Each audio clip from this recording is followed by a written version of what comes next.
Wala kang silbi. Pumatay ka ng tao, Talia. Pinatay mo ang anak ko dahil sa maruming plastik na laruang ito. Ang boses ni Doña Jacinta ay parang latigo na humahagupit sa gitna ng nagdadalamhating gabi sa mansyon ng mga Altamirano. Bawat salita niya ay punong-puno ng lason, sapat na upang mapatigil ang pag-inog ng mundo para sa isang hamak na katulong na tulad ni Talia. Sa mga sandaling iyon, ang mga kamay ni Talia ay mahigpit pang nakakapit sa isang mumurahing plastik na itlog ng Pasko ng pagkabuhay. Kulay asul ito, may mga gasgas na, at binili niya mula sa ilang buwang pagtitipid ng kanyang barya-baryang sahod. Gusto lang naman niyang bigyan ng kahit munting ligaya ang batang si Mateus, ang anak ni Don Guilherme, na laging nagtatago sa dilim ng sarili nitong kalungkutan. Ngunit bago pa man niya maibigay ang munting regalo, ang kamatayan ay mas mabilis pang dumating kaysa sa kanyang mga hakbang. Sa sahig, ilang metro ang layo sa kanya. Nakahandusay ang walang buhay na katawan ni Don Guilherme sa kanyang paboritong upuang de goma. Ang mga mata ng Don ay nakadilat pa, tila nakatitig sa kawalan, habang ang paligid ay nababalutan ng nakakasulasok na amoy ng mamahaling pabango at ang malansang amoy ng biglaang pagpanaw. Ang katahimikan sa loob ng silid-aklatan ay dinudurog lamang ng mabibigat na paghinga ni Talia. Nararamdaman ni Talia ang panginginig ng kanyang mga tuhod. Ang lamig ng sahig ay tila gumagapang paakyat sa kanyang mga binti, hanggang sa maramdaman niya ang paninigas ng kanyang buong katawan. Ang plastik na itlog na hawak niya ay nahulog sa makapal na karpet. Walang tunog ang pagbagsak nito, ngunit sa pandinig ni Talia, tila isang pagsabog ito na naghudyat ng katapusan ng kanyang buhay. Hindi siya makahinga. Ang bawat hangin na napilit niyang nilulunok ay tila may kasamang mga bubog na sumusugat sa kanyang lalamunan. Hindi pa doon natatapos ang bangungot. Sa gitna ng kaguluhan, nakita ni Talia ang pagmabilis ng mga kamay ni Doña Jacinta. Sa tabi ng bangkay ng anak nito, may mga nakakalat na papel, mga lihim na liham ng pag-ibig at mga larawang hindi dapat makita ng publiko. Ang katibayan ng kataksilan ni Don Guilherme sa kanyang yumaong asawa. Sa isang iglap, tinipon ni Doña Jacinta ang mga ito. Itinago sa loob ng kanyang damit at lumingon kay Talia na may mga matang nag-aapoy sa galit at takot para sa dangal ng pamilya. "Makinig ka sa akin, Talia," bulyaw ng matandang babae habang dinuduro ang mukha ng dalaga. "Ikaw ang huling nakita rito. Ang malas mo ang nagdala ng kamatayan sa bahay na ito. Kung ayaw mong mabulok sa kulungan, gagawin mo ang sasabihin ko. Pipirma ka sa papel na ito. Sasabihin mo na inatake siya sa puso dahil sa pagod sa trabaho. At ang lahat ng nakita mo rito, ang mga sulat na yan. Hinding-hindi mo babanggitin kahit kanino." Hindi makapagsalita si Talia. Ang kanyang dila ay parang tinalian ng makapal na lubid. Ang tanging nagagawa niya ay tingnan ang Donya na ngayon ay dahan-dahang lumalapit sa kanya, parang isang makamandag na ahas na handang manakmal. Kinuha ni Doña Jacinta ang nahulog na plastik na itlog at walang awa itong tinapakan. Narinig ni Talia ang pagkaipit at pagkabasag ng manipis na plastik sa ilalim ng mamahaling sapatos ng matanda. "Ang basura ay para sa basura, Talia," mariing sabi ni Jacinta. "Gaya mo, ang laruang ito ay walang puwang sa mansyong ito. Mula ngayong gabi, ang buhay mo ay pag-aari ko na. Utang mo sa akin ang kalayaan mo at babayaran mo yon hanggang sa huling patak ng iyong pawis. Huwag na huwag kang susubok na tumakas dahil sa isang kumpas ng kamay ko, sisiguraduhin kong ang lahat ay maniniwala na ikaw ang pumatay kay Guilherme." Habang ang mga anino sa loob ng silid ay tila lalong humahaba at bumabalot sa kanya, naramdaman ni Talia ang unti-unting pagkamatay ng kanyang sariling pagkatao. Ang pangarap niyang makauwi sa Leyte, ang pag-asang makahanap ng sariling kaligayahan, lahat ay tila naglaho kasabay ng pagkadurog ng asul na itlog sa sahig. Napatitig si Talia sa pintuan kung saan nakita niya ang isang maliit na figura. Si Mateus, Ang bata ay nakatayo doon, nakasilip sa dilim, ang mga mata ay puno ng takot at kalituhan. Sa mga sandaling iyon, isang tanong ang nagpaulit-ulit sa isipan ni Talia. Isang tanong na tila sumusugat sa kanyang kaluluwa. Hanggang kailan kailangang magdusa ng isang inosenteng puso para sa mga kasalanang hindi naman siya ang gumawa? Magagawa pa kaya niyang itanim ang binhi ng pag-asa sa isang lupang puno ng poot at kasinungalingan? Magpasalamat ka, Talia. Dahil kung hindi sa kabutihan ng puso ko, baka sa loob ng malamig na rehas ka na nag-aalmusal ngayon. Ang boses ni Doña Jacinta ay malumanay, ngunit bawat pantig ay tila isang dahan-dahang pagbaon ng pako sa kalyadong palad ni Talia. 4:00 pa lamang ng madaling araw, ang mansyon ng mga Altamirano ay nababalutan pa ng makapal na hamog, at ang tanging nagbibigay ng liwanag sa malawak na kusina ay ang malamlam na ilaw mula sa kisame.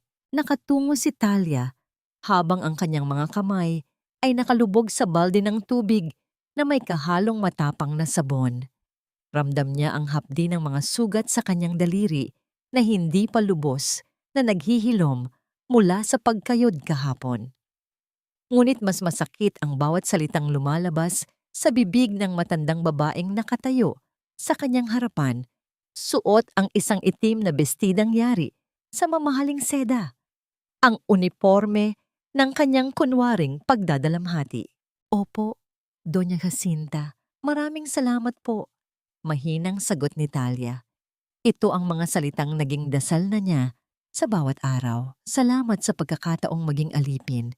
Salamat sa pagkakataong hindi mabulok sa kulungang hindi naman siya dapat naroon. Ang konsepto ng utang na loob ay ginamit ni Jacinta na parang isang tanikalang bakal. Araw-araw, ipinapaalala nito kay Talia na ang kanyang buhay, ang kanyang hininga, at ang bawat butil ng kaning kinakain niya ay hiram lamang mula sa kabutihan ng mga Altamirano. Para kay Talia, ang mansyon ay hindi na isang tahanan. Ito ay isang bilangguang may mga ginintuang rehas kung saan ang bawat sulok ay nagpapaalala sa kanya ng kanyang kasalanan. Dinala ni Talia ang mabigat na balde patungo sa mahabang pasilyo. Ang bawat kuskos ng basahan sa makintab na sahig ay tila isang pagtatangka na burahin ang alaala ng gabing iyon sa silid-aklatan. Ngunit kahit anong linis niya, tila nananatili ang amoy ng kamatayan sa kanyang ilong. Ang mga tuhod niya ay namamanhid na sa matagal na pagluhod at ang kanyang likod ay tila unti-unting nababali sa bigat ng mga gawaing bahay na ipinapataw sa kanya. Siguraduhin mong walang kahit isang bakas ng alikabok sa mga kwadro, Talia. Utos muli ni Jacinta habang marangyang humihigop ng mainit na tsokolate. Ayaw kong makita ng mga bisita na pinababayaan natin ang alaala ni Guilherme, at tandaan mo, huwag kang lalapit sa aking apo. Ang malas mo ay baka humawa sa bata. Ang huling pangungusap na yon, ang pinakamahatik na latigo para kay Talia. Ang pagbabawal sa kanya na makita si Mateus ay tila pagtanggal ng tanging rason kung bakit pa siya bumabangon sa umaga. Ang bata ang tanging liwanag sa masukal na impyernong ito. Ngunit kahit ang sikat ng araw na yon ay ipinagkakait sa kanya. Lumipas ang mga oras na parang mga dantaon. Nang sumapit ang gabi, inutusan si Talia na dalhin ang isang tumpok ng mga labada sa itaas, malapit sa silid ni Doña Jacinta. Habang naglalakad siya sa madilim na pasilyo, narinig niya ang isang kakaibang tunog mula sa bahagyang nakabukas na pinto ng silid ng matanda. Dahan-dahan, sa takot na mahuli, sumilip si Talia sa maliit na puwang. Nakita niya si Doña Jacinta na nakaupo sa harap ng kanyang bintana. Ang mukha nito, na laging puno ng awtoridad at bangis, ay biglang napalitan ng isang ekspresyong hindi maipaliwanag. Tila takot na may halong pagkataranta. Mabilis na binuksan ng matanda ang isang maliit, nakatagong lasi sa kanyang mesa. Naglabas siya ng isang bote ng gamot na walang tatak. Nakita ni Talia ang panginginig ng mga kamay ni Jacinta habang nilulunok ang ilang piraso ng maliliit na kulay lila na tableta. Pagkatapos, marahas na hinila ng matanda ang isang pirasong papel mula sa kanyang bulsa. Isang papel na pamilyar ang itsura kay Talia. Ito ang isa sa mga sulat na kinuha ni Jacinta mula sa tabi ng bangkay ni Guilherme noong gabing iyon. Nagsimulang tumulo ang mga luha ni Jacinta, ngunit hindi ito luha ng pangungulila. May ibinubulong ang matanda, mga salitang tila may kasamang matinding puot at pagsisisi. Hindi mo dapat ginawa ito, Guilherme. Hindi mo dapat ako pinilit na gawin iyon. Naramdaman ni Talia ang mabilis na pagtibok ng kanyang puso. Anong ibig sabihin ng matanda? Anong papel ang ginagampanan ng mga gamot na yon sa gabi-gabing ritual ng Donya? Sa gitna ng kanyang pagmamasid, isang kahoy sa sahig ang biglang lumutong sa ilalim ng bigat ni Talia, na lumikha ng isang mahinang tunog sa gitna ng katahimikan ng pasilyo. Agad na napatigil si Doña Jacinta. Ang kanyang ulo ay dahan-dahang lumingon sa direksyon ng pinto. Ang mga mata ay nanlilisik at tila nakakakita sa dilim. Sino ang nariyan? Ang malamig na tanong ng matanda habang dahan-dahang tumatayo mula sa kanyang upuan. Napaatras si Talia. Ang kanyang hininga ay naging mababaw at mabilis. Alam niyang kapag nahuli siya rito, hindi lamang ang kanyang trabaho ang mawawala, kundi ang tanging pagkakataon niyang malaman ang katotohanang matagal nang itinatago ng mga pader ng mansyong ito. Talia, bakit may sugat ang iyong mga kamay? Masakit ba? Ang boses ni Mateus ay parang isang mahinang ihip ng hangin na nagpabaling sa atensyon ni Talia mula sa kanyang ginagawa. Kasalukuyan siyang nakaluhod sa mainit na semento ng hardin, pilit na kinukuskos ang mga lumot sa ilalim ng malalaking paso ng halaman.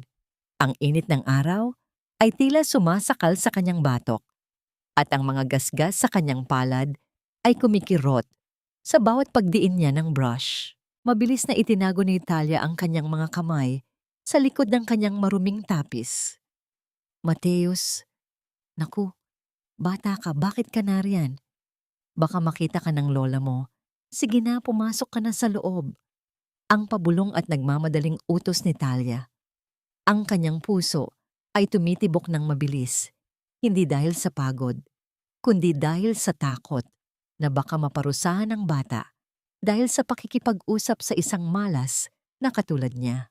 Ngunit ang batang si Mateus, na may mga matang tila may sariling mundong malungkot, ay hindi natinag. Lumuhod din siya sa tabi ni Talia, binalewala ang dumi sa kanyang mamahaling short na puti. Mula sa kanyang bulsa, inilabas niya ang isang maliit na piraso ng pandesal na balot sa tissue. Kinuha ko ito sa kusina kanina. Alam kong hindi ka pa kumakain.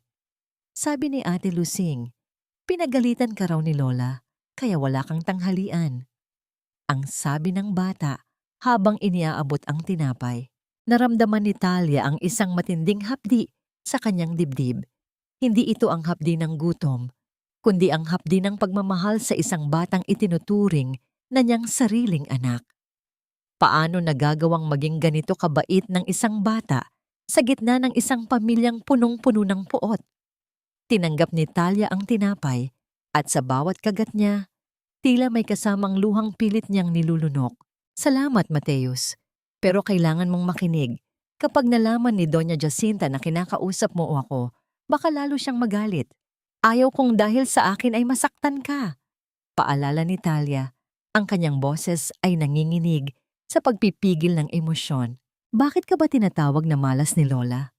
Tanong ni Mateus.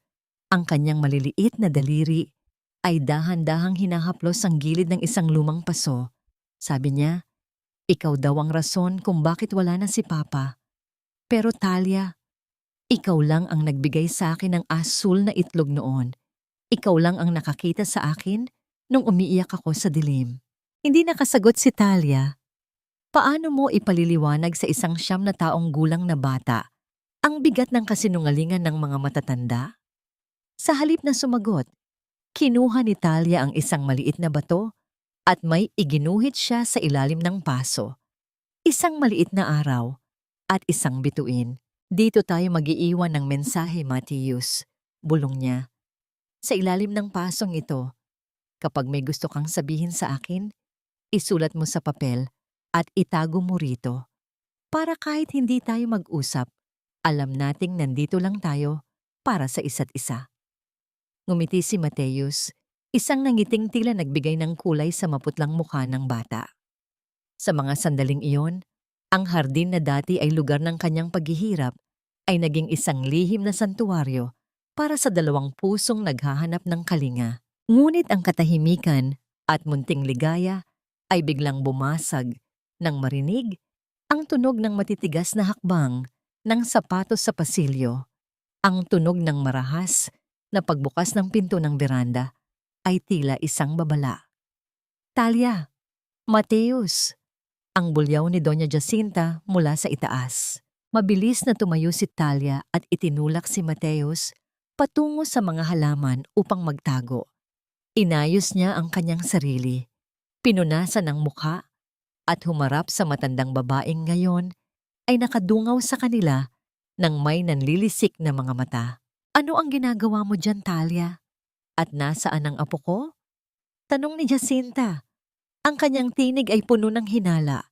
Huwag mong subukang lokohin ako. At bago ko malimutan, iwanan mo na ang ginagawa mo dyan. Buksan mo ang silid-aklatan ni Guilherme. Gusto kong ilabas mo ang lahat ng mga gamit niya roon. Itatapon na natin ang lahat ng basura ng nakaraan. Napatigil si Talia. Ang silid-aklatan. Ang lugar kung saan nagsimula ang lahat ng kanyang paghihirap. Ang silid na yon ay nanatiling nakasara mula noong gabi ng kamatayan ni Don Guilherme. Bakit po, Donya? Ang tanging naisagot ni Talia. Dahil kailangan nating linisin ang bahay na ito mula sa anumang bahid ng malas. Sagot ni Jacinta habang may kakaibang ngiti sa kanyang mga labi. At simulan mo na ngayon. Gusto kong bago lumubog ang araw, wala na akong makikitang kahit anong pag-aari ni Guilherme sa silid na yon. Habang naglalakad si Talia patungo sa loob ng mansyon, naramdaman niya ang isang kakaibang kaba. Alam niyang sa loob ng silid na yon, may mga lihim pang hindi pa tuluyang nabubura. Ngunit sa likod ng takot, may isang munting pag-asa na marahil sa paglilinis ng silid na yon, mahanap niya ang susi upang makalaya sa tanikalang ginto ni Doña Jacinta. Ang alikabok sa loob ng silid-aklatan ay tila mga kaluluwang naglulutangan sa hangin. Sumasakal sa bawat hininga ni Talia habang binubuksan niya ang mabigat na pintong kahoy. Ang bawat hakbang niya sa loob ng silid ay nag-iiwan ng malalim na marka sa makapal na dumi sa sahig, isang patunay kung gaano katagal nang ibinaon sa limot ang silid na ito. Dito, ang amoy ng lumang papel ay humahalo sa amoy ng napanis na panahon. Nagsimulang kumilos si Talia.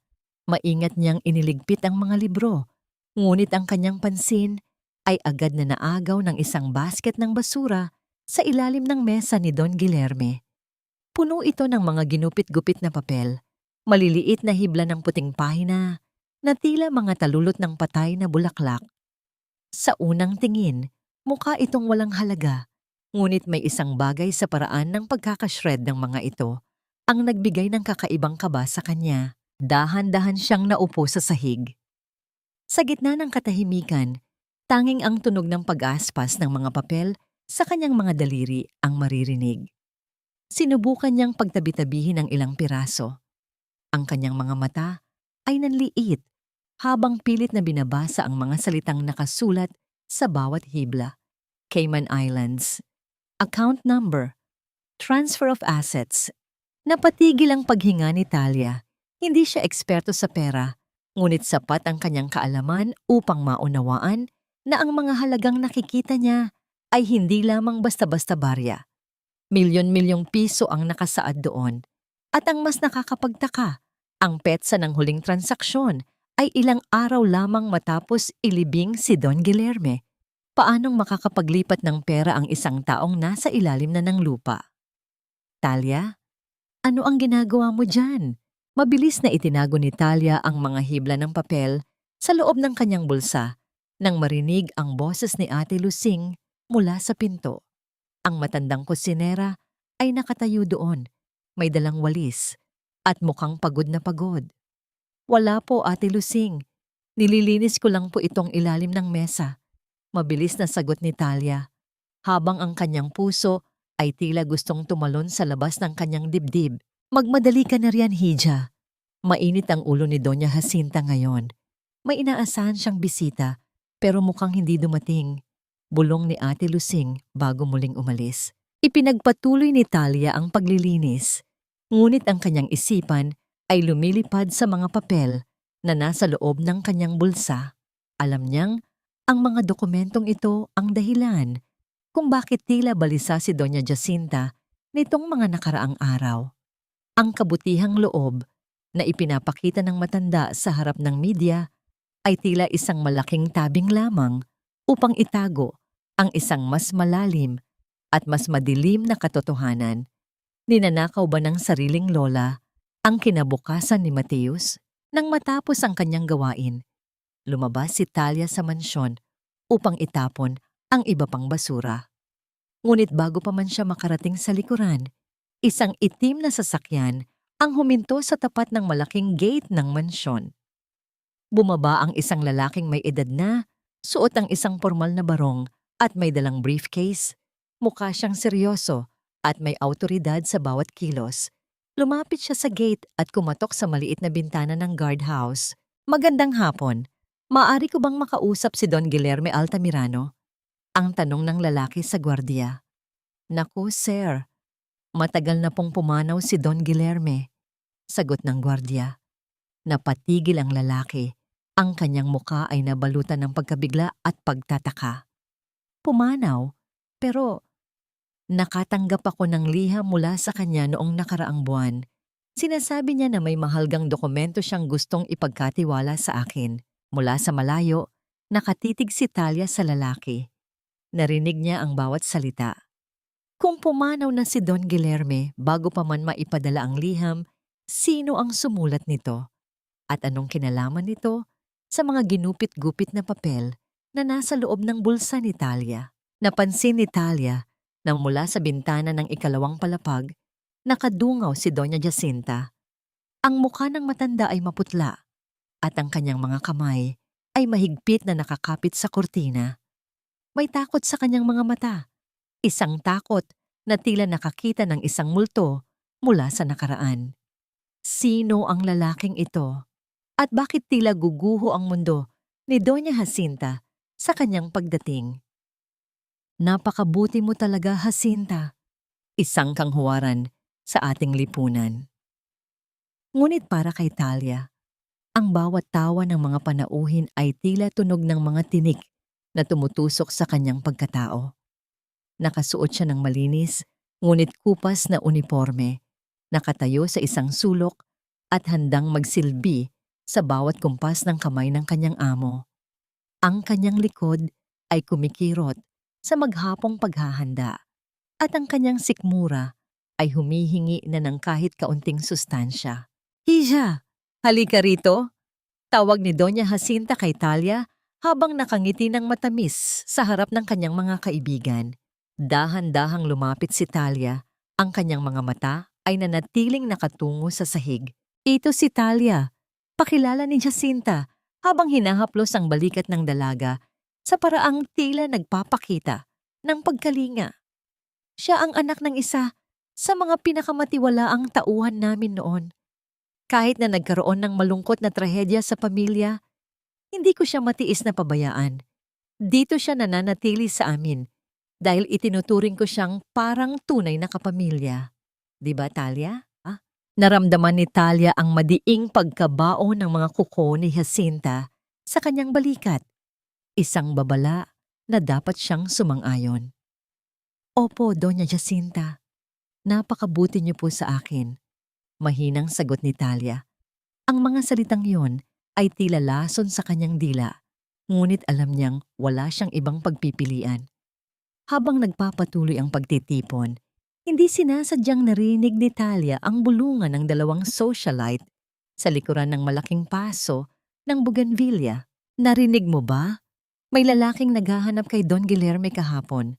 Isang abogado raw na nagngangalang Attorney Leandro Valderrama. Bulong ng isa. Sabi ni Jacinta, isa lang daw itong manloloko na gustong manghingi ng pera, kaya pinataboy niya agad. Valderrama?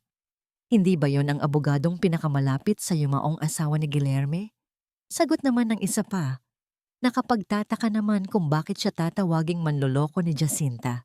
Agad na napatigil si Talia sa pagbubuhos ng tsa. Attorney Leandro Valderrama.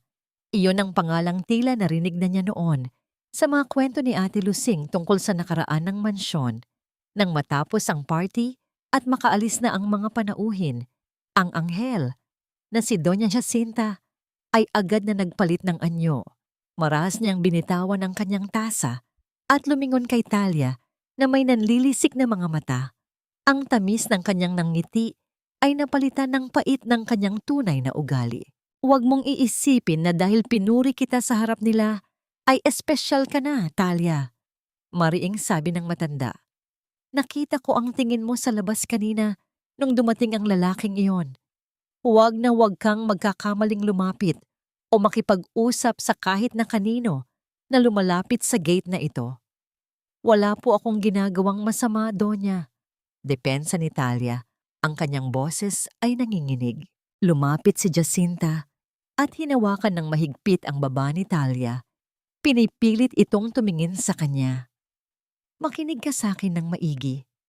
Kapag nalaman kong may lumalabas na kahit anong kwento mula sa bibig mo, hindi lang ikaw ang magdurusa. Isang tawag ko lang at bukas na bukas din, ipapadala ko si Mateus sa isang paaralan sa ibang bansa kung saan hindi mo na siya makikita kailanman. Gusto mo bang mangyari iyon? Nagsimulang tumulo ang mga luha ni Talia. Alam niyang kaya itong gawin ng matanda. Ang paghihiwalay sa kanila ni Mateus, ang pinakamabigat na parusa na maaring ibigay sa kanya. Hindi po. Huwag po, Doña Jacinta. Gagawin ko ang lahat. Huwag niyo lang pong ilayo sa akin si Mateus. Pagsusumamo ni Talia. Mabuti. Dahil ang batang iyon ay kailangan ng disiplina at hindi mo siya matutulungan kung ikaw mismo ay hindi marunong sumunod. Huling hirit ng matanda bago ito tumalikod at pumasok sa loob. Naiwan si Talia sa madilim na garden, mag-isa sa gitna ng mga tira-tirang pagkain at malamig na tsa. Ramdam niya ang bigat ng sumpa ni Doña Jacinta. Ngunit sa loob ng kanyang bulsa, hinawakan niya ang mga hibla ng papel na nakuha niya sa silid-aklatan.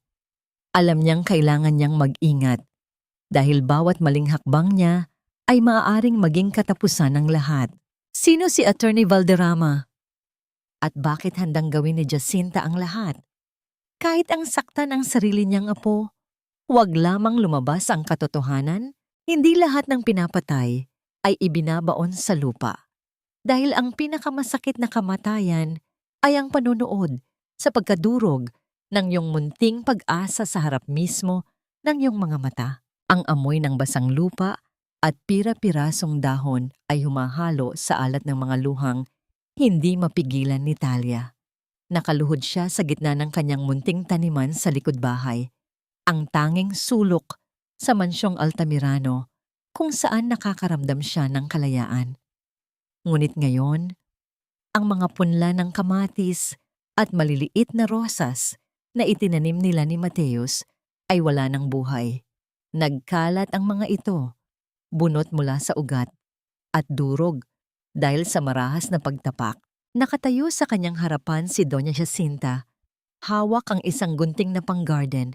Ang muka ay walang kahit anong bakas ng pagsisisi. Sa likod ng matanda, nakatitig si Mateus mula sa malayo. Ang maliliit na balikat ng bata ay nayayanig sa tahimik na pag-iyak. Sabi ko sa'yo, Talia, ang dumi ay hindi dapat humahalo sa ginto. Malamig na sabi ni Jacinta habang tinitingnan ang putik sa kamay ng dalaga. Ang paghahalaman ay para lamang sa mga taong may sapat na oras at karapatan sa lupang ito. At ikaw, wala kang karapatan sa kahit na anong bahagi ng bahay na ito. Ang mga halamang ito ay parang ikaw. Mga damong ligaw na sumisipsip lamang ng sustansya, ngunit walang ibinibigay na ganda.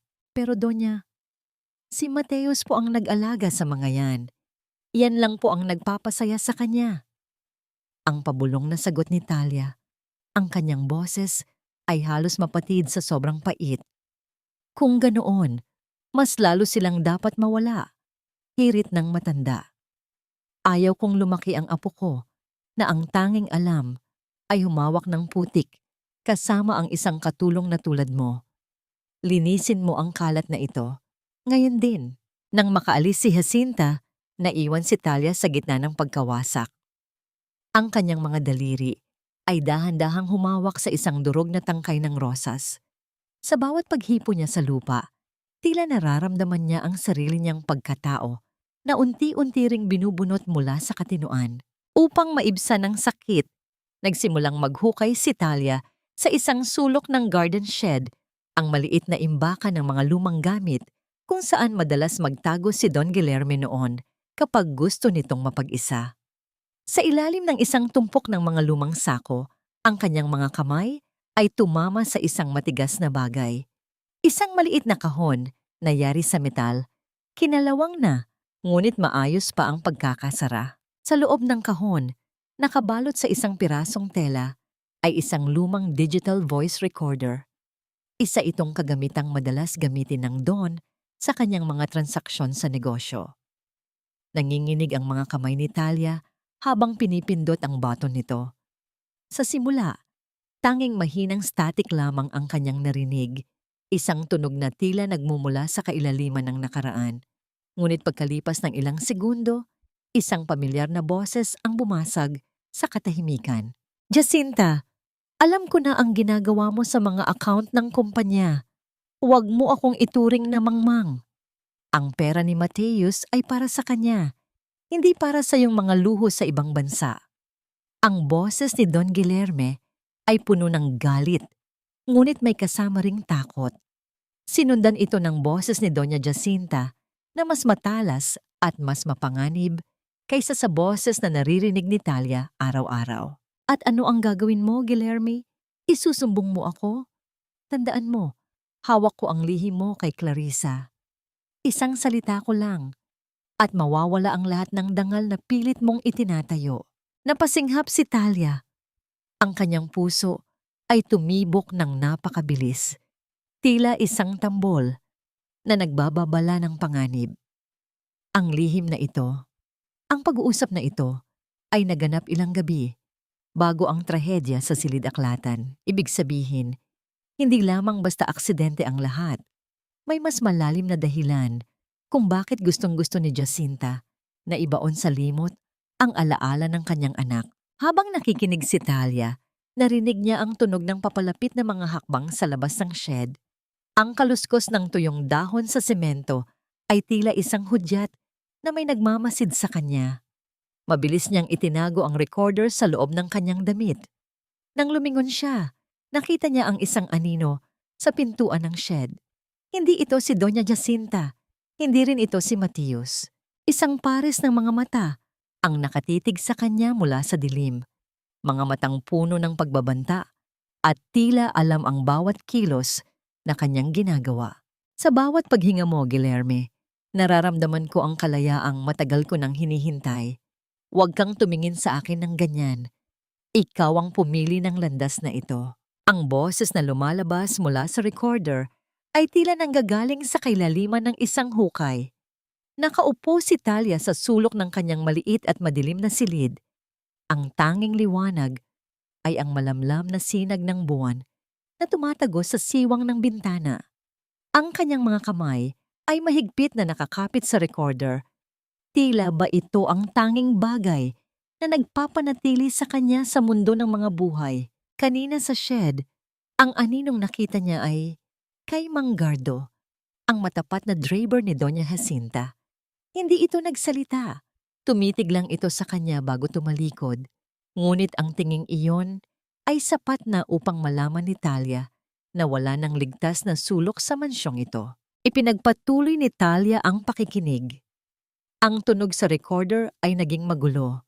Narinig niya ang mabigat at humihingal na paghinga ni Don Guilherme, isang tunog ng taong pilit na lumalaban para sa bawat sentimetro ng hangin. Kasunod nito ay ang kalabog ng isang bagay na nahulog. Marahil ay ang baso ng tubig o ang mismong katawan ng Don. "Jacinta! Ang gamot ko! Salasi!" Ang nanghihinang pagsusumamo ni Guilherme. Ngunit ang tanging tugon ni Doña Jacinta ay ang tunog ng mahinahong paglalakad, ang marahang pagtapak ng kanyang mga sapatos sa carpet, papalapit sa naghihingalong anak. "Ang gamot? Bakit ko ibibigay sa iyo ang susi na magpapanatili sa aking bilangguan?" Ang malamig na sagot ng matanda. "Sa loob ng maraming taon, kailangan kong lunukin ang hiya dahil sa mga kalokohan mo. Ngayon, Guilherme, oras na para ako naman ang maghari. Hayaan mo nang lamunin ka ng dilim. Mas malinis ang lahat kapag wala ka na." Napatakip si Talia sa kanyang bibig upang pigilan ang paglabas ng isang malakas na hikbi. Nanginginig ang kanyang buong katawan sa halo ng takot at galit, habang unti-unting nauunawaan ang bigat ng kanyang nalaman. Ang mga piraso ng impormasyon na kanyang narinig ay tila bumubuo ng isang larawan na hindi niya inaasahan. Isang katotohanang sumasalungat sa imaheng matagal nang ipinapakita sa publiko. Sa kanyang isipan, paulit-ulit na bumabalik ang mga tanong tungkol sa mga desisyon at kilos na nagdala sa sitwasyong ito at kung sino talaga ang may pananagutan sa likod ng lahat. Habang nanginginig, napagtanto niya na hindi na ito simpleng usapin ng paniniwala o reputasyon, kundi isang mas malalim na katotohanang kailangan niyang harapin at unawain bago siya makapagdesisyon kung ano ang susunod na hakbang. Sa gitna ng katahimikan ng gabi, isang tunog ng marahang pagkatok sa kanyang pinto ang nagpatalon sa puso ni Talia. Ang bawat tibok ng kanyang puso ay tila naririnig sa buong silid. "Talia? Gising ka pa ba?" Ang boses ni Doña Jacinta. Maawain ang tono nito, tila isang lola na nag-aalala sa kanyang apo. Ngunit para kay Talia, ito ang boses ng isang mamamatay tao. Mabilis na itinago ni Talia ang recorder sa ilalim ng kanyang manipis na unan at nagkunwaring natutulog. Narinig niya ang dahan-dahang pag-ikot ng doorknob. Ang liwanag mula sa pasilyo ay pumasok sa silid habang binubuksan ng matanda ang pinto. Naramdaman ni Talia ang presensya ni Jacinta sa gilid ng kanyang katre. Ang amoy ng matapang na pabango nito ay tila sumasakal sa kanya.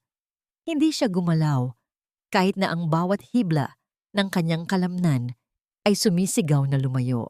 "Alam kong hindi ka patulog, Talia." Bulong ng matanda, ang kanyang boses ay tila isang haplos ng malamig na bakal sa balat. "May hinahanap akong gamit sa garden shed kanina," sabi ni Gardo. "Nakita ka raw niya roon na may hawak na kung ano. May nakuha ka ba na hindi sayo?"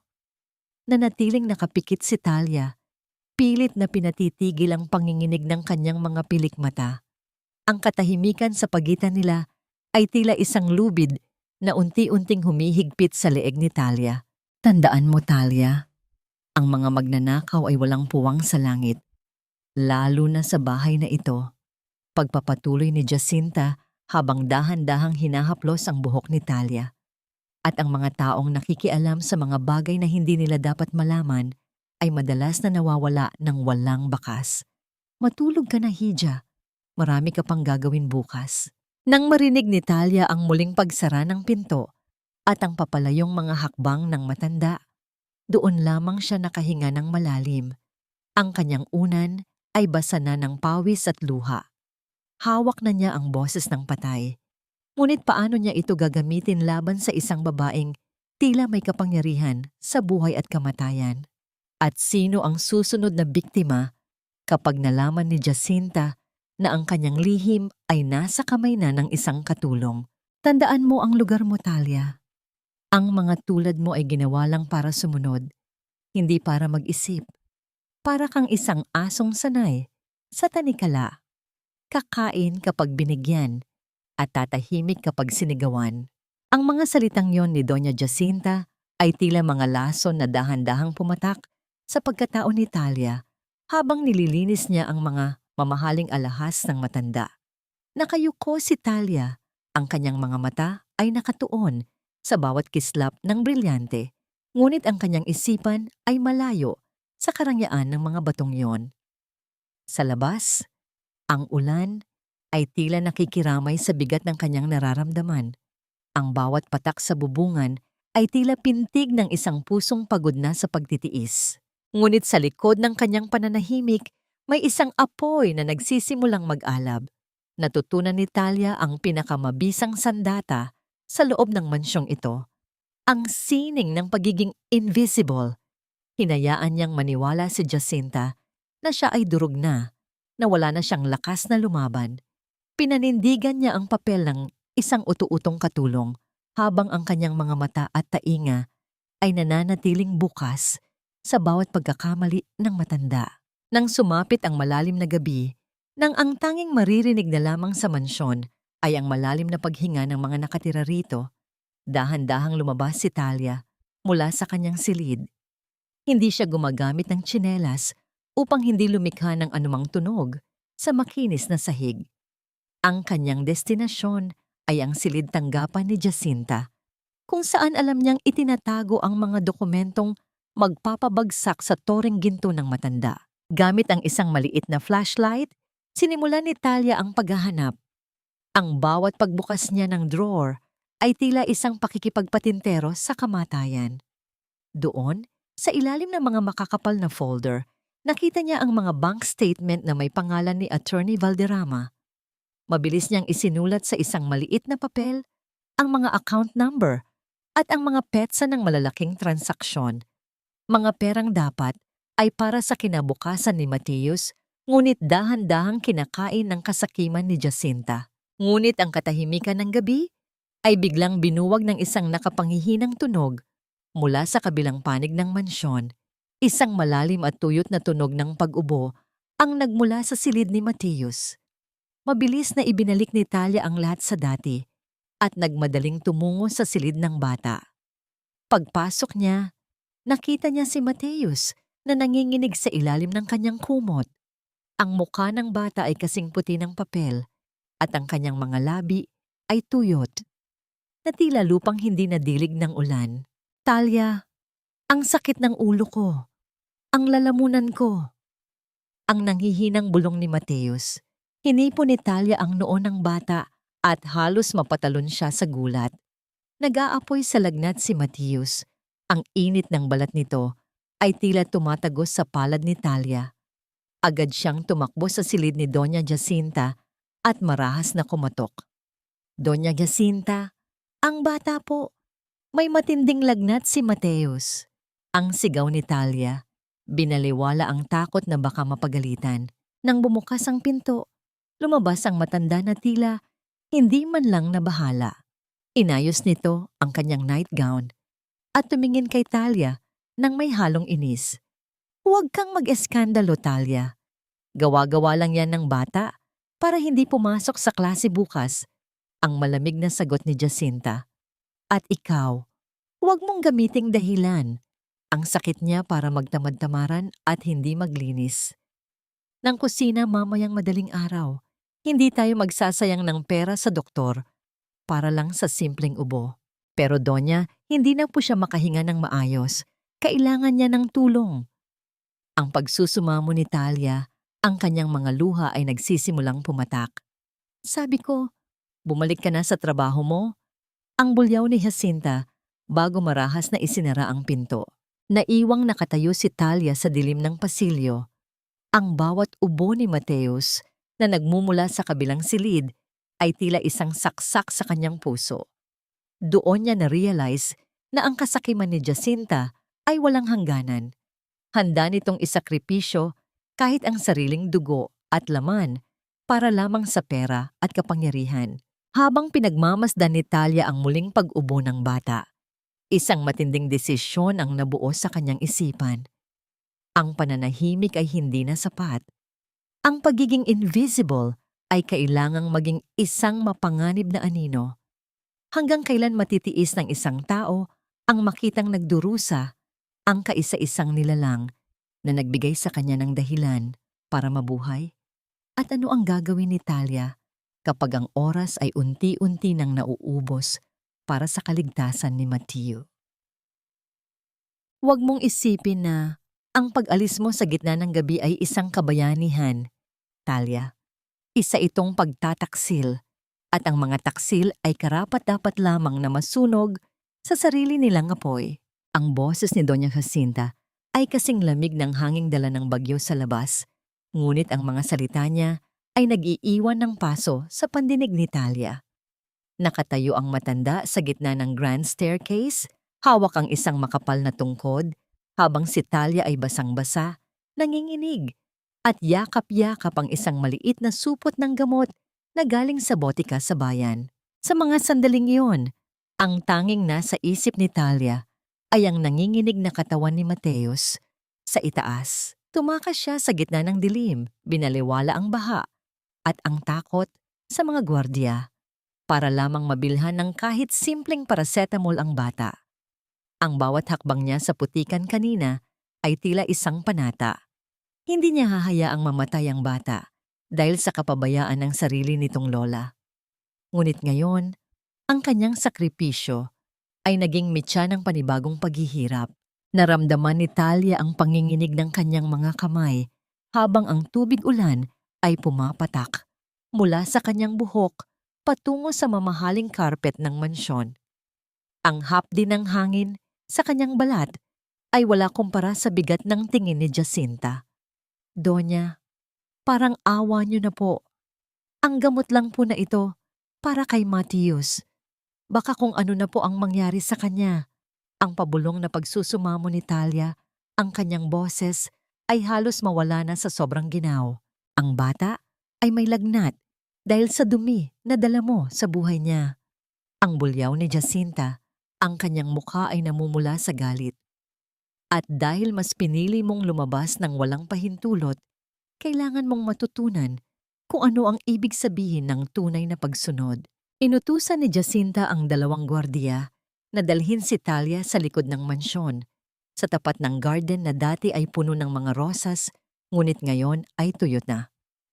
Doon, sa ilalim ng malamig na ulan, may isang tumpok ng matatalim na graba at maliliit na bato. Lumuhod ka dyan, Talia, ang malamig na utos ni Jacinta habang nakasilong sa payong na hawak ng isang katulong. At huwag kang tatayo hanggat hindi sumisikat ang araw. Iyan ang kabayaran sa bawat hakbang na ginawa mo palabas ng gate na ito. Dahan-dahang bumaba si Talia.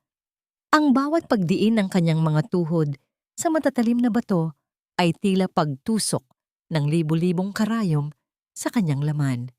Narinig niya ang mahinang tunog ng pag-ipit ng mga bato sa ilalim ng kanyang bigat. Ang sakit ay gumagapang paakyat sa kanyang balakang hanggang sa maramdaman niya ang init ng dugong nagsisimulang gumuhit sa kanyang balat. Hindi siya sumigaw, hindi siya dumaing. Sa halip, ipinikit niya ang kanyang mga mata at inisip ang mukha ni Mateus. Sa bawat tibok ng sakit sa kanyang mga tuhod, idinadalangin niya na sana ay bumaba na ang lagnat ng bata. Ang kanyang pagtitiis ay naging isang tahimik na alay para sa kaligtasan ng kaisa-isang taong nagparamdam sa kanya na siya ay mahalaga. Sa bawat oras na lumilipas, ang dilim ay tila lalong bumibigat. Ang ulan ay hindi tumitigil, tila nakikiramay sa bawat luhang humahalo sa basang mukha ni Talia.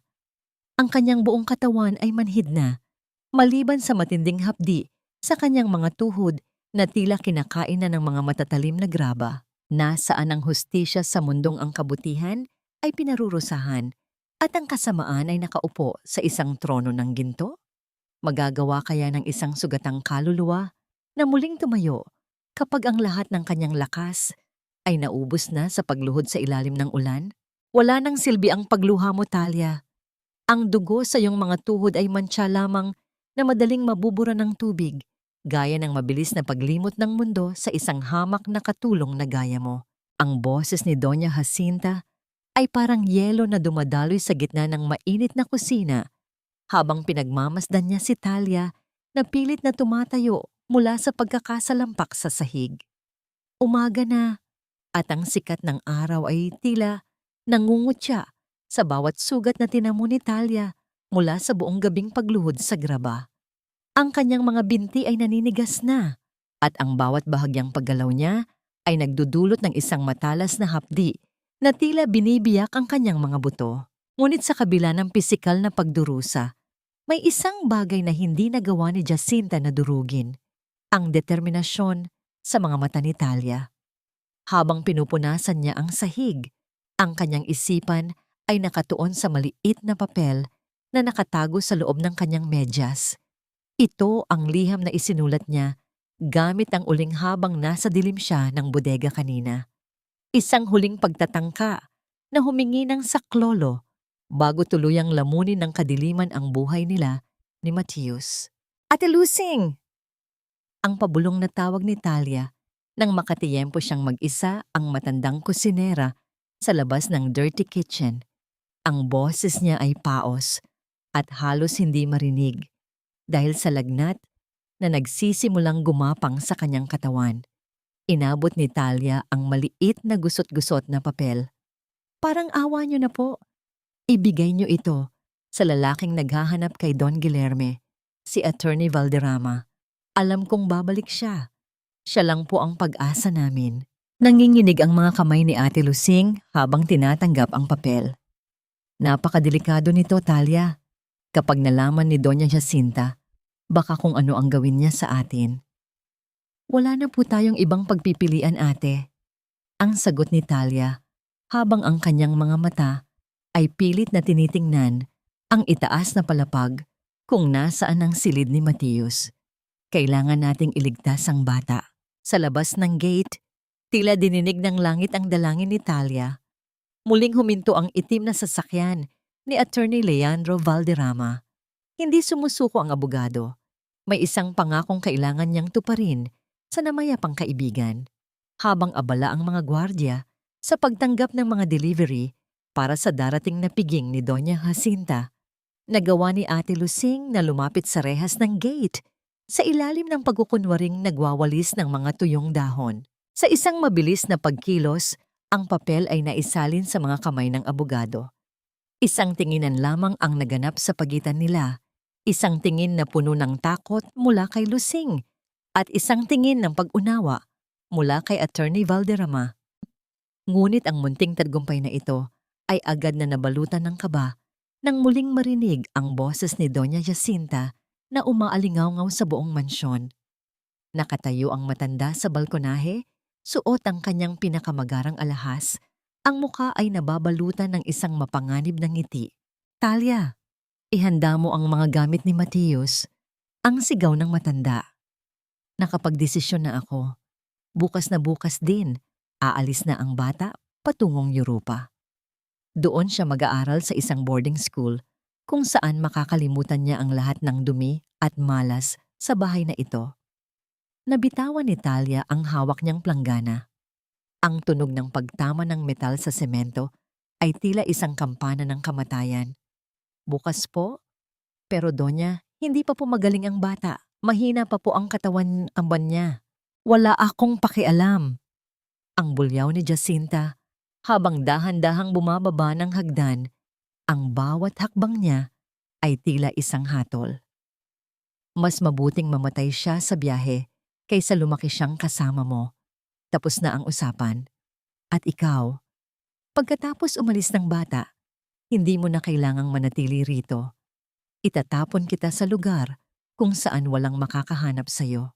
Napatitig si Talia sa papalayo na sasakyan ni Attorney Valderrama. Ang liham ay naipadala na, ngunit sapat ba ang oras? Bukas ay kukunin na ang kaisa-isang rason ng kanyang pananatili sa mundong ito. Hanggang kailan kayang labanan ng isang sugatang kaluluwa?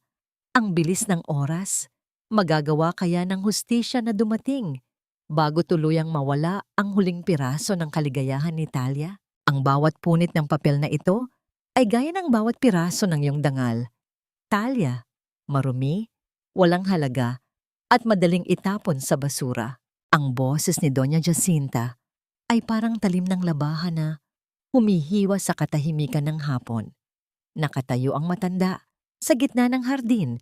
Ang kanyang mga kamay ay marahas na winawasak ang maliliit na papel na puno ng sulat kamay ni Talia. Ang mga papel na yon ay hindi lamang basta basura. Iyon ang mga lihim na kayamanan na inihanda ni Talia para sa huling kaarawan ni Mateus sa mansyon.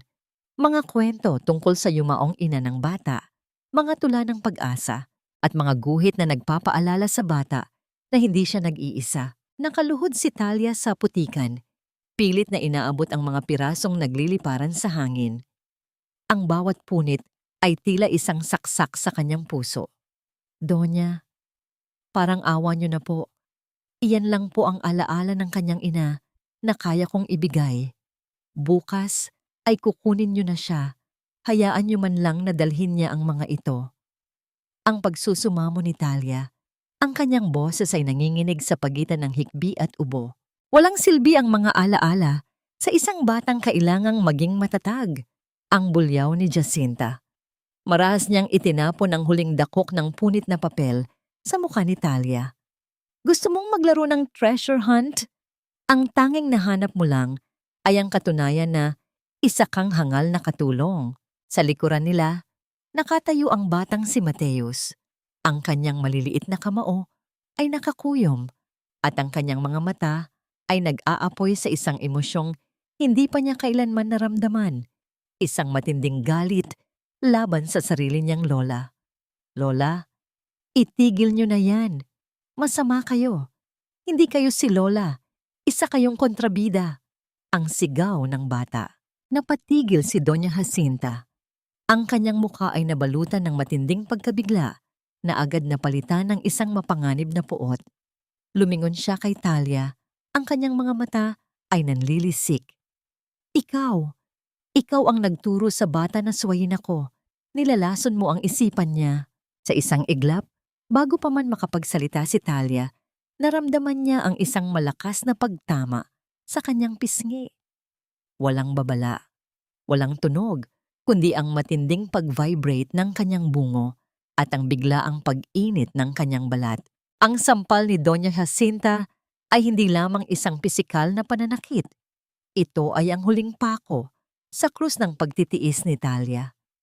Nararamdaman niya ang alat ng dugo sa loob ng kanyang labi.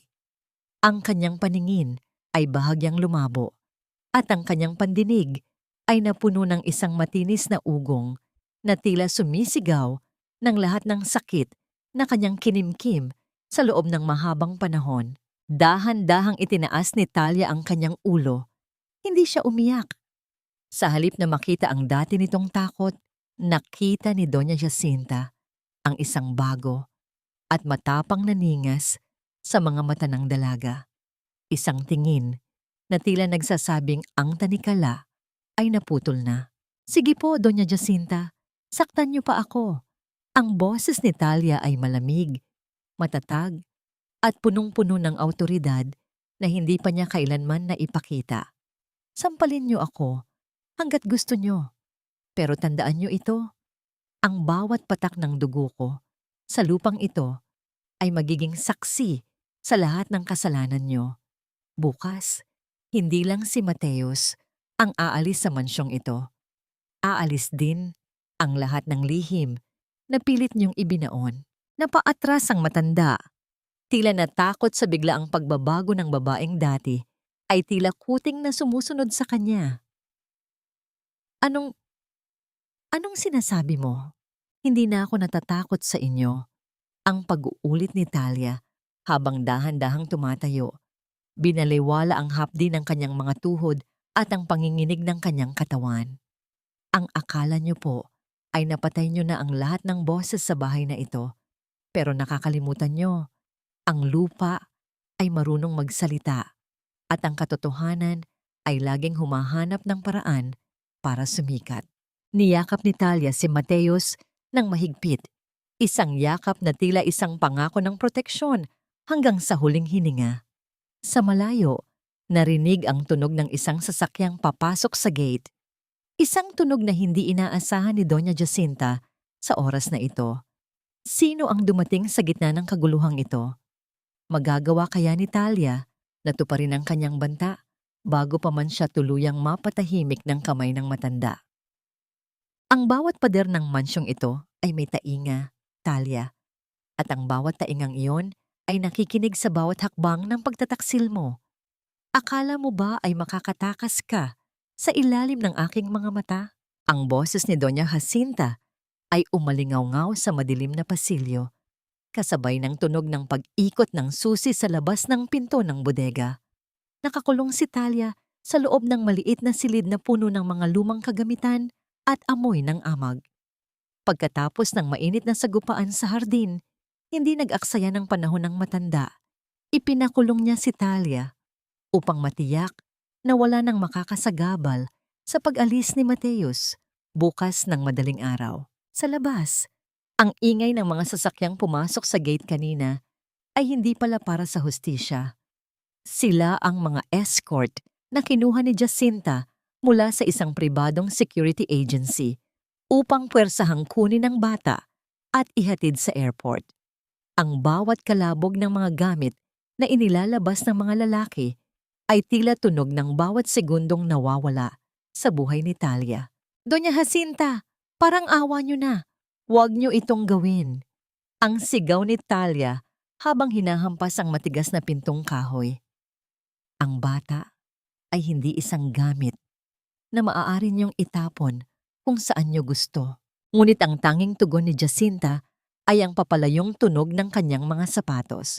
Ang katahimikan sa loob ng bodega ay naging kasing bigat ng semento. Napaupo si Talia sa sahig, ang kanyang mga tuhod na may mga sariwang sugat ay muling kumirot. Ngunit ang sakit sa kanyang puso ay mas matindi. Sa gitna ng dilim, naramdaman niya ang malamig na bagay sa kanyang bulsa, ang voice recorder.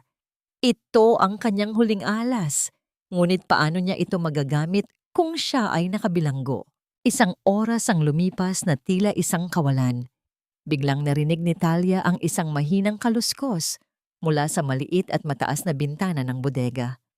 Isang anino ang humarang sa sinag ng buwan. Talia, Talia, gising ka ba? Ang pabulong na tawag ni Ate Lusing. Ate Lusing, nandyan po ba kayo? Mabilis na tumayo si Talia at lumapit sa ilalim ng bintana. Makinig ka, Hija. Wala tayong oras. Ang boses ni Ate Lusing ay nanginginig sa takot. Ang lahat ng mga dokumento at ang iyong gamit, nakuha ko na mula sa iyong silid bago pa man ito pasukin ng mga gwardiya ni Jacinta. Inilagay ko sa likod ng malaking basurahan sa labas ng dirty kitchen. Attorney Valderrama, nakarating na ang sulat mo. Naghihintay siya sa dulo ng kalsada sa labas ng subdibisyon. Pero paano ako lalabas dito, ate? Ang tanong ni Talia. Ang pag-asa ay muling nag-aapoy sa kanyang mga mata. Gagamit tayo ng susi ng kusina. Bukas ang bintana sa labahan, doon ka dumaan, sabi ni Lusing, habang dahan-dahang binubuksan ang trangka ng pinto, gamit ang isang duplicate na susi na matagal na niyang itinatago. Nang bumukas ang pinto, niyakap ni Talia ang matandang kusinera. Salamat po, Ate Lusing. Hinding-hindi ko po makakalimutan ang tulong niyo. Tumakbo ka na, Talia. Iligtas mo si Mateus. Iligtas mo ang katotohanan. Ang huling bilin ni Lusing. Dahan-dahang gumapang si Talia sa dilim. Iniwasan ang mga ilaw ng flashlight ng mga gwardiyang nagpapatrolya. Nakuha niya ang kanyang gamit sa likod ng kusina. Ang mga bank statement, ang recorder, at ang selyadong sobre ng mga dokumentong nakuha niya sa silid ni Don Guilherme. Ang ulan ay nagsisimulang pumatak muli, tila nakikiramay sa kanyang pagtakas. Nang marating niya ang pader sa likuran ng mansyon, ginalos niya ang kanyang mga braso upang makaakyat at makatawid sa kabilang bahagi. Ang bawat hininga niya ay puno ng takot, ngunit ang bawat tibok ng kanyang puso ay para kay Mateus. Ngunit bago pa man siya makalayo sa pader, isang malakas na busina ang umalingaw-ngaw mula sa tapat ng mansyon. Ang mga ilaw ng sasakyan ay bumukas at tumama sa direksyon ng kalsada. Nasaan si Talia? Hanapin niyo ang katulong na yon. Huwag niyo siyang hahayaang makalabas ng subdibisyon. Ang bulyaw ni Doña Jacinta mula sa balkonahe. Ang boses nito ay puno ng galit na tila isang demonyong nagising. Napatigil si Talia. Ang mga gwardya ay nagsimulang tumakbo patungo sa kanyang direksyon. Ang dilim ng gabi ay nabasag ng mga sigawan at ang tunog ng mga yabag ng sapatos sa semento. Sa gitna ng kalsada, nakita ni Talia ang ilaw ng isang sasakyang mabilis na lumalapit sa kanya. Ito ba ang kaligtasan o ang katapusan ng lahat ng kanyang pinaghirapan? Magagawa kaya niyang marating ang kinalalagyan ni Attorney Valderrama bago siya muling lamunin ng kadiliman ng mga Altamirano? Isang hamak, nakatulong ka lang, Talia. Walang maniniwala sa iyo dahil ang salita mo ay kasing dumi ng lupang kinatatayuan mo. Ang mga salitang iyon ni Doña Jacinta ay tila isang sumpa na nagpaulit-ulit sa isipan ni Talia habang nakatayo siya sa gitna ng malawak na auditorium. Ang lugar ay punong-puno ng mga mamamahayag, mga ilaw ng kamera na tila mga mata ng mapanghusgang lipunan at ang mga pinaka-impluwensyadong tao sa bansa. Sa entablado, nakatayo si Doña Jacinta. Suot ang isang puting bestida na sumasagisag sa kalinisan ng puso habang nagbibigay ng talumpati tungkol sa dangal at pagkalinga ng Altamirano Foundation. Napakaganda ng balat kayo ng matanda. Ang kanyang boses ay malambing, puno ng kunwaring emosyon, habang ipinapakita sa malaking screen ang larawan ni Don Guilherme at ang ulilang, si Mateus. Ngunit para kay Talia, ang bawat salita ng Donya ay tila isang patak ng asido sa kanyang mga sugat. Ramdam ni Talia ang panginginig ng kanyang mga kamay sa loob ng bulsa ng kanyang hiniram na pormal na kasuotan. Ang kanyang puso ay tumitibok ng mabilis, tila isang ibon na pilit na kumakawala sa hawla ng takot. Gusto kong ipakilala sa inyo ang puso ng aming pundasyon, ang nakangiting anunsyo ni Jacinta sa harap ng mikropono. Ito na ang pagkakataon. Bago pa man makapagsalita ang matanda, para sa susunod na bahagi ng kanyang palabas, humakbang si Talia patungo sa gitna ng pasilyo. Ang bawat tapak ng kanyang sapatos sa makinis na sahig ay tila isang paghamon sa kapangyarihan. Nanahimik ang buong auditorium. Ang mga kamera ay sabay-sabay na humarap sa kanya. Ang puso ng pundasyong ito ay bulok. Doña Jacinta. Ang boses ni Talia ay malakas, matatag, at tumatagos sa bawat sulok ng silid. Talia, anong kalapastanganan ito? Ang sigaw ni Jacinta, ang kanyang muka ay biglang namutla, ngunit pilit pa ring nagpapanatili ng kontrol. Mga gwardya, paalisin ang babaeng yan. Siya ay isang dating katulong na nawala sa katinuan dahil sa sobrang pag-iisip sa pumanaw kong anak. Ngunit bago pa man makalapit ang mga gwardya, lumitaw si Attorney Leandro Valderrama sa tabi ni Talia. Walang aalis. Ang babaeng ito ay may dalang katotohanan na matagal niyo nang ibinaon sa ilalim ng inyong mga kasinungalingan, Doña Jacinta. Sa isang mabilis na pagkilos, dinala ni Attorney Valderrama ang isang flash drive sa technician ng auditorium. Biglang namatay ang mga ilaw ng stage at ang malaking screen ay nagbago. Hindi na larawan ng kawanggawa ang nakita ng lahat. Sa halip, lumitaw ang mga dokumento ng ilegal na paglilipat ng pera mula sa account ni Mateus patungo sa isang lihim na kumpanya sa ibang bansa. Isang kolektibong singhap ang narinig mula sa mga panauhin. Iyan ay peke. Gawa-gawa lamang yan ng mga taong gustong sirain ang aming pangalan. Ang bulyaw ni Jacinta, ang kanyang boses, ay naging matinis at puno ng desperasyon. Kung ganoon, Donya, pakinggan niyo ang boses na ito, ang sabi ni Talia. Dahan-dahan niyang inilabas ang digital recorder at itinapat sa mikropono. Ang katahimikan sa loob ng auditorium ay naging kasing bigat ng semento habang umaalingaw-ngaw ang boses ni Don Guilherme.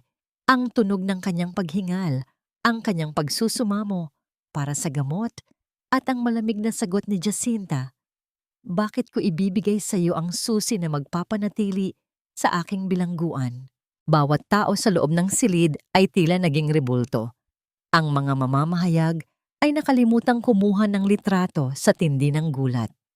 Ang hiya na pilit na itinago ni Jacinta sa buong buhay niya ay biglang sumabog sa harap ng buong mundo.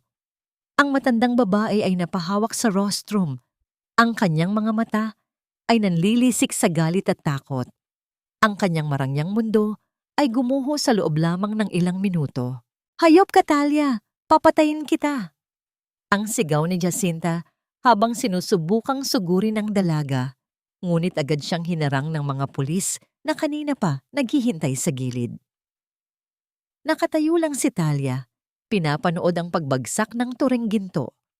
Wala siyang naramdamang katuwaan, tanging isang malalim na ginhawa na tila isang malaking tinik ang nabunot sa kanyang lalamunan. Ang bawat sampal, bawat pagluhod sa graba, at bawat gabing puno ng luha ay nagkaroon na ng katarungan.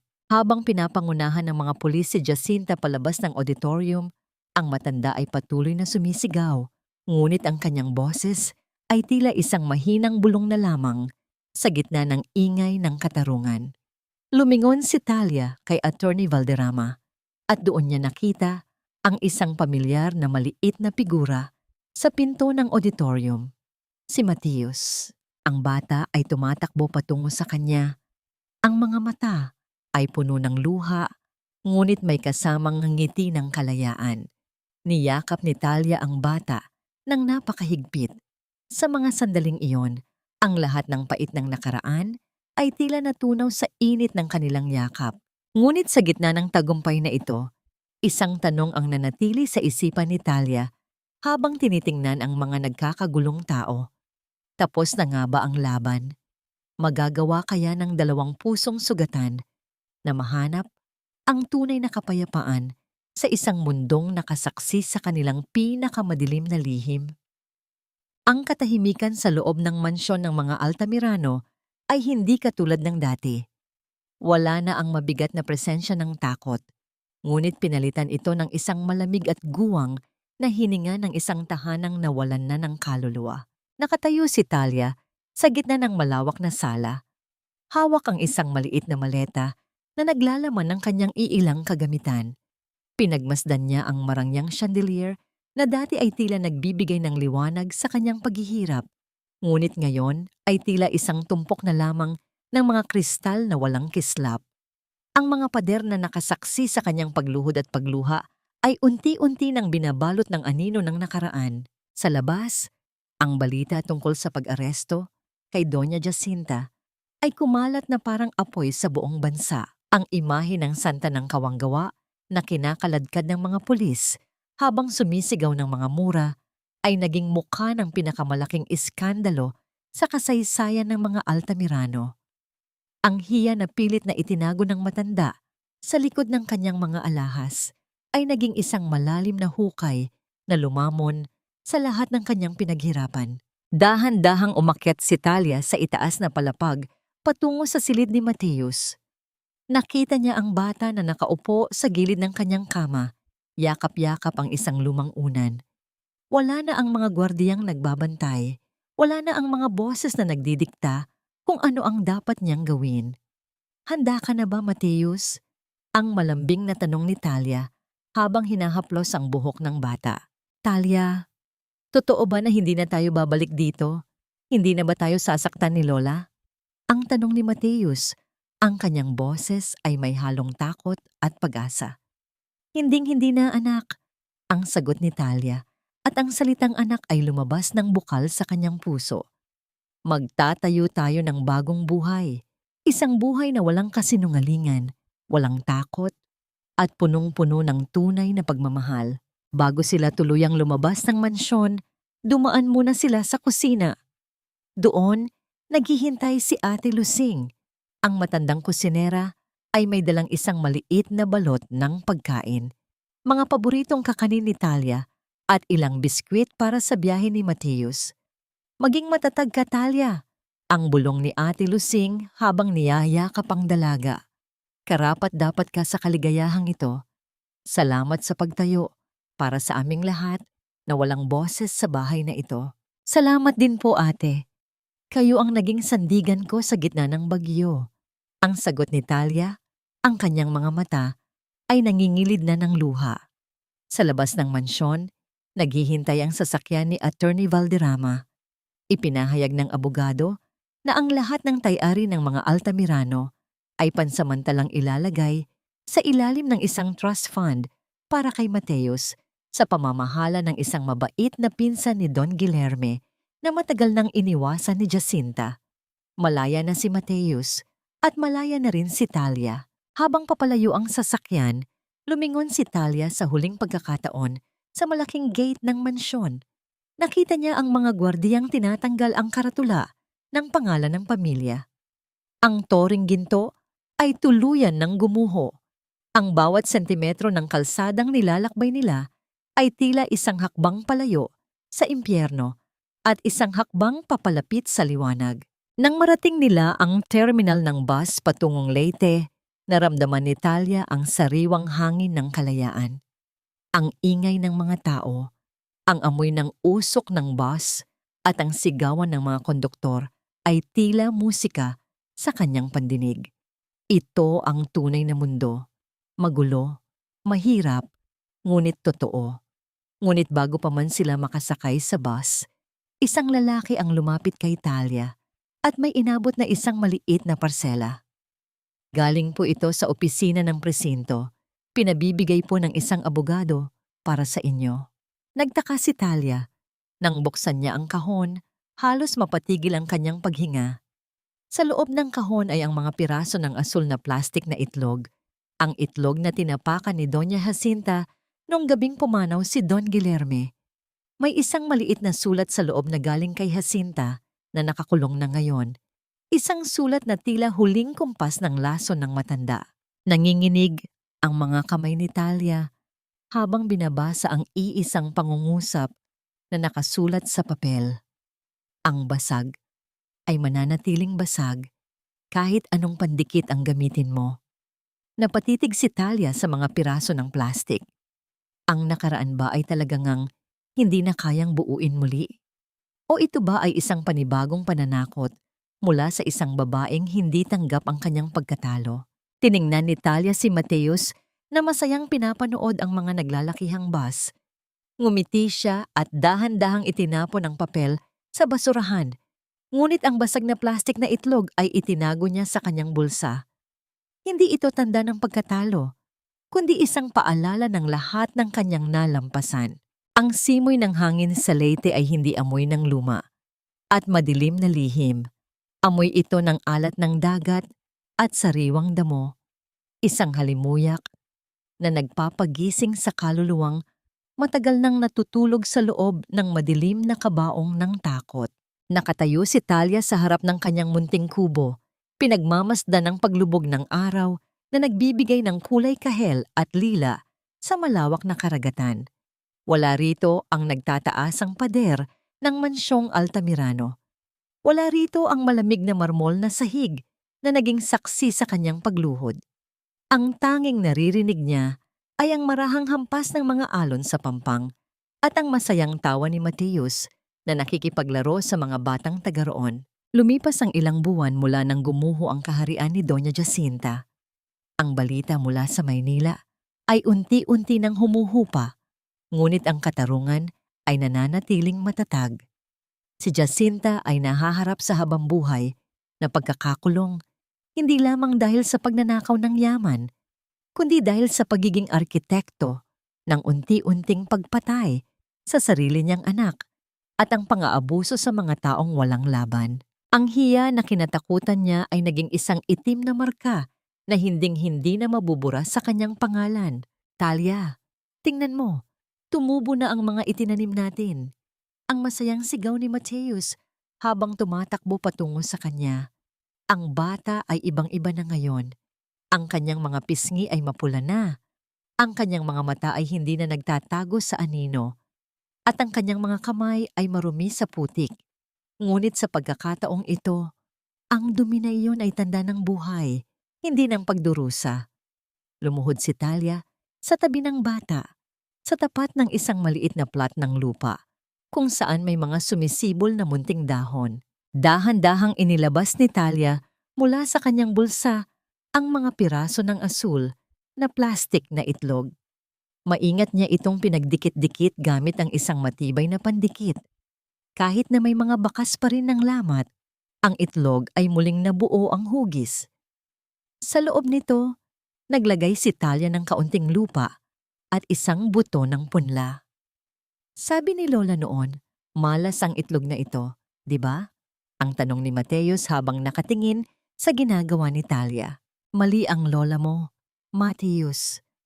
Ang mahinahong sagot ni Talia habang dahan-dahang itinatanim ang munting paso sa gitna ng kanilang garden. Ang malas ay wala sa mga bagay, kundi nasa puso ng mga taong hindi marunong magmahal. Ang itlog na ito ang naging saksi ng ating pagkakaibigan. At ngayon, ito ang magiging tahanan ng bagong buhay. Naramdaman ni Talia ang init ng sikat ng araw sa kanyang balat. Ang bawat pilat sa kanyang mga tuhod ay tila hindi na kumikirot. Ang mga alaala ng pagsampal, ng pagluhod sa graba, at ng pagtatago sa dilim ay naging mga pahina na lamang ng isang madilim na kabanata na tapos na.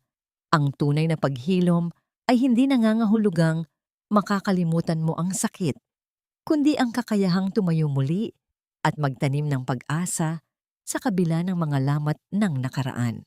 Niyakap ni Mateus si Talia, ang kanyang maliit na ulo ay nakasandal sa balikat ng dalaga. Salamat, Talia. Salamat sa hindi pag-iwan sa akin. Hinding-hindi kita iiwan, Mateus. Tayo ang pamilya na pinili ng tadhana. Ang bulong ni Talia habang hinahalikan ang noo ng bata.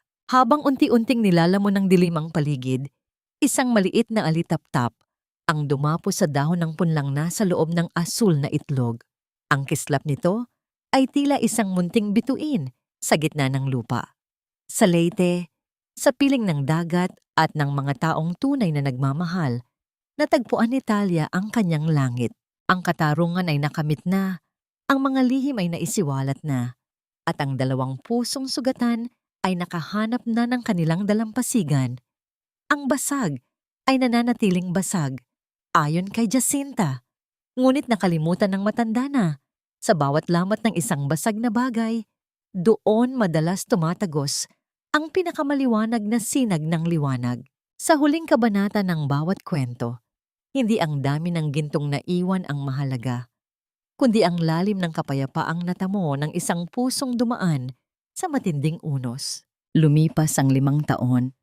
Ang amoy ng alat ng dagat sa Leyte ay naging bahagi na ng bawat hininga ni Talia. Wala na ang kalyo sa kanyang mga tuhod mula sa pagluhod sa graba, ngunit ang mga pilat ay nandoon pa rin. Hindi bilang tanda ng kahihiyan, kundi bilang mga medalya ng kanyang katatagan. Nakaupo siya sa balkonahe ng kanilang maliit ngunit matibay na bahay, pinagmamasdan si Mateus na ngayon ay isang masiglang binatilyo na at nangunguna sa kanyang klase. Isang hapon, nakatanggap si Talia ng isang liham mula sa Maynila. Galing ito kay Ate Lusing. Ibinalita ng matandang kusinera na si Doña Jacinta ay pumanaw na sa loob ng pagamutan ng bilangguan.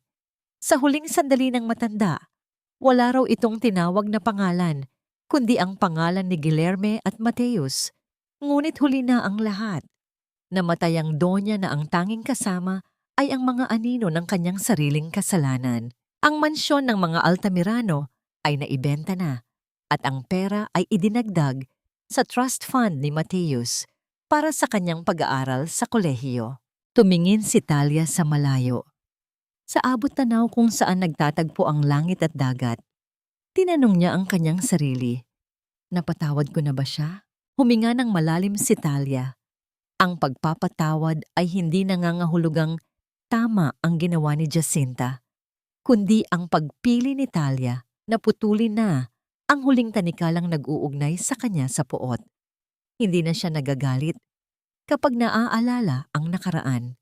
Sa halip, nakakaramdam siya ng isang malalim na awa sa isang babaeng naging bihag ng sarili niyang kasakiman. Ang kapayapaang nararamdaman niya ngayon ay ang katibayan na siya ang tunay na nagwagi. Talia, tingnan mo ang ating Easter garden. Ang ganda na ng mga bulaklak. Tawag ni Mateus habang itinuturo ang isang bahagi ng kanilang bakuran. Doon, sa gitna ng mga makukulay na halaman, ay ang asul na plastik na itlog. Hindi na ito mukhang basag. Balot na ito ng mga baging at maliliit na bulaklak. Tila naging isang natural na bahagi ng lupa. Ang buto na itinanim nila noon ay isa na ngayong malagong puno na nagbibigay ng silong sa kanilang tahanan. Dito sa Leyte, natutunan ni Talia ang pinakamahalagang aral na nais niyang iwan sa bawat pusong nakikinig. Ang tunay na utang na loob ay hindi dapat ibinibigay sa mga taong gumagamit nito upang tayo ay itali sa pagdurusa. Ang tanging utang natin ay sa ating sarili. Ang utang na mahalin, alagaan, at palayain ang ating pagkatao mula sa anumang uri ng pang-aapi. Ang dangal ay hindi nasusukat sa taas ng bakod ng iyong mansyon, kundi sa linis ng iyong konsensya at sa tamis ng iyong pagtulog sa gabi. Niyakap ni Talia ang kanyang sarili habang ang malamig na hangin ng hapon ay humahaplos sa kanyang mukha. Wala na ang takot, wala na ang dilim. Ang asul na itlog ay hindi na simbolo ng kamalasan, kundi isang walang hanggang paalala na sa bawat pagkadurog ng ating mundo, may pagkakataon tayong bumuo ng isang mas maganda at mas matatag na bukas. Ang lahat ay payapa na, ang lahat ay nasa tamang lugar na. At sa huling pagkakataon, lumingon si Talia sa langit at bumulong ng isang pasasalamat, hindi sa mga taong nanakit sa kanya, kundi sa tadhana na nagbigay sa kanya ng lakas upang mahanap ang kanyang sariling paraan patungo sa liwanag. Sa bawat paghampas ng alon sa pampang ng Leyte, naririnig natin ang huling buntong hininga ng isang nakaraan na puno ng pait, na ngayon ay tuluyan ng pinalitan ng tamis ng kalayaan. Ang katahimikan sa dulo ng kwentong ito ay hindi kawalan, kundi isang bagong simula para sa bawat pusong marunong maghintay sa pagsikat ng araw. Mga mahal kong tagapakinig, maraming salamat sa pagsama sa amin sa mahaba at madamdaming paglalakbay na ito ni Talia at Mateus. Bilang inyong tagapagsalaysay, hindi ko mapigilang manginig ang kalooban habang isinusulat ang tagpong pilit na pinagdikit ni Talia ang bawat piraso ng asul na plastik na itlog sa ilalim ng sinag ng buwan. Naalala ko ang lahat ng mga kababaihang naramdamang sila ay naging basura sa mata ng mga mapang-api. Gaya ng pagtapak ni Doña Jacinta sa munting regalo ni Talia sa gitna ng ulan at putik. Ang kwentong ito ay hindi lamang basta katang-isip. Ito ay hango sa mga hibla ng katotohanan ng mga taong patuloy na lumalaban sa gitna ng kawalan ng katarungan. Isang obra na binuo ng may matinding pag-iingat at pagmamahal para sa inyong lahat. Ang ating buhay ay madalas na parang asul na plastik na itlog ni Talia. Maaring tapakan ng mararangyang sapatos, maaring durugin ng malulupit na salita, at maaring mag-iwan ng mga lamat na tila hindi na mabubura. Ngunit huwag nating kalilimutan na sa bawat lamat na yon, doon nagkakaroon ng puwang upang itanim ang mga buto ng pag-asa. Hindi tayo tinutukoy ng ating pagkabasag, kundi ng ating katapangan na muling buuin ang ating sarili, gaano man karaming pandikit ang kailanganin. Sa inyong palagay, tama ba ang naging desisyon ni Talia na piliin ang tahimik na buhay sa probinsya kaysa sa yaman ng mga Altamirano? O dapat ba siyang nanatili upang pamunuan ang mansyong naging saksi ng kanyang pagdurusa? Napakalaking karangalan para sa amin na marinig ang inyong mga saloobin. Saan niyo po ba kami pinapakinggan sa mga sandaling ito? Baka kayo ay nagluluto ng hapunan para sa pamilya, nagtutupi ng mga labada, o baka nagpapahinga matapos ng isang nakapapagod na araw. Nais naming malaman ang inyong kwento, kaya wag po kayong mahiya na mag-iwan ng komento sa ibaba. Ang inyong bawat like at share ay nagsisilbing lakas para sa amin upang magpatuloy sa paghahatid ng mga kwentong nagbibigay buhay at naghihilom ng mga sugatang puso. Naway baunin ninyo ang kapayapaan ni Talia sa inyong pagtulog o sa inyong pagpapatuloy sa hamon ng buhay. Tandaan ninyo, kayo ay mahalaga at ang inyong boses ay laging may puwang dito sa aming munting tahanan hanggang sa susunod nating pagkikita at pagbabahagi ng mga kwento ng buhay. Tanyag na pamagat, ang pangako sa basag na itlog, lahat ng mga karakter at sitwasyon sa kwentong ito ay katang-isip lamang, nilikha para sa libangan at upang maghatid ng positibong mensahe.